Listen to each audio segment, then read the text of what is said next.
kita mau bahas tentang manajemen biaya logistik.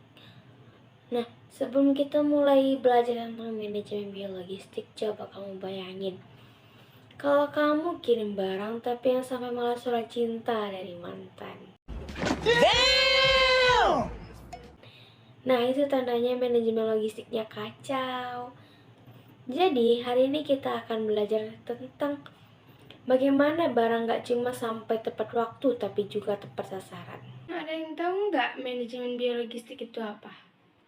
Gak tahu. Kalau belum tahu, yuk kita bahas. Nah, manajemen biaya logistik itu adalah proses pengelolaan semua yang terkait dengan pengadaan, penyimpanan, dan distribusi produk. Ini mencakup biaya gudang, proses transportasi, dan juga fasilitas jaringan loh. Dalam dunia logistik, penting nih untuk membuat keputusan yang tepat, cepat ketika menghadapi masalah yang semakin kompleks. Pengambilan keputusan ini sebaiknya tidak hanya dilakukan secara manual, tetapi juga dengan bantuan sistem dari teknologi informasi. Hal ini akan membantu proses bisnis dalam layanan logistik manajemen lebih struktur dan otomatis. Sekarang kita masuk ke warehouse, processing, transporting, dan infrastruktur yuk.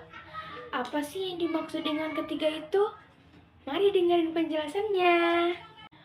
Bayangin deh, gudangmu adalah rumah besar untuk barang-barang. Rumah ini harus diatur dengan rapi, seperti punya banyak kamar khusus untuk setiap jenis barang. Kita harus tahu barang apa yang masuk dan keluar rumah ini. Kapan barang-barang ini harus dipindahkan ke kamar lain, dan kapan barang-barang ini harus dikirim ke rumah lain. Nah, si warehouse adalah teman kita yang mengatur semua kegiatan di rumah besar ini. Dia memastikan barang-barang ini tersimpan dengan aman, tercatat dengan baik, dan dikirim ke tempat yang tepat pada waktu yang tepat. Processing itu kayak dimana kamu menerima pesanan dari pelanggan, ngecek stok barang, dan ngatur tim supermu untuk mengirim paketnya. Tujuan utama dari sistem ini adalah gak cuma cepat ngirim, tapi juga hemat biaya dan bikin pelanggan puas. Transportasi ini kayak tukang antar paket yang ngantar barang-barang dari pabrik ke toko. Dia harus pintar memilih jalur yang gak macet, menentukan waktu berangkat dan sampai, dan tentu saja memilih kendaraan yang tepat. Kalau dia berhasil ngantar paket dengan cepat, tepat waktu, dan aman, berarti dia berhasil.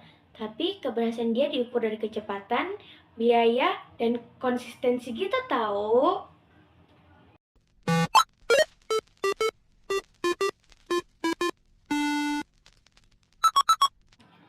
Nah, untuk jadi superhero logistik yang jago, kamu butuh infrastruktur alias alat keren.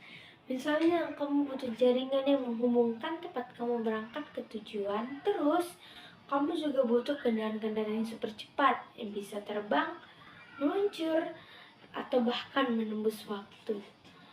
Nah, yang bikin kamu jadi superhero yang hebat adalah kamu harus pintar mengatur biaya agar tetap hemat. Kamu juga harus pintar berapa tarif untuk sekali perjalanan. Ternyata World Bank punya pandangan yang unik tentang logistik nih. World Bank bilang logistik itu kayak kunci ajaib untuk meningkatkan ekonomi. Karena logistik bisa murah meriah. World Bank bilang berpendapat kalau logistik yang hemat bisa membantu para pengusaha untuk mendapatkan untung lebih banyak dan akhirnya membantu perekonomian negara. Cepat kilat. Kalau kamu mau belanja online, pasti kamu pengen barangnya cepat sampai kan? Nah, logistik yang cepat bisa membantu barang-barangmu sampai ke pembeli dengan cepat dan gak perlu nunggu berhari-hari. Adem ayem, logistik yang aman dan lancar memastikan barang-barangmu sampai dengan selamat ke pembeli. Gak rusak atau hilang di tengah jalan. Bayangin kalau kamu beli sepatu online terus pas nyampe barangnya rusak. Pasti kamu sedih banget kan? Dalam logistik, bisnis menjadi dua, yaitu kegiatan kunci dan kegiatan pendukung. Kegiatan kunci itu ada penetapan standar pelayanan, manajemen, transportasi, manajemen persediaan, dan pemrosesan pemesanan. Kegiatan pendukungnya ada pegudangan, penanganan material, pembelian, kemasan, pelindung, kerjasama, dan ternyata logistik banyak banget elemennya loh. Ada order transmittal, order processing, order fulfillment, dan order transportation. Terus ada yang namanya pusat logistik berikat atau PLB. Kayak gudang raksasa yang bisa ngumpulin barang-barang impor dan ekspor. Katanya sih PLB bisa ngebantu ngurangin biaya logistik, jadi barang bisa lebih murah harganya. Lumayan kan?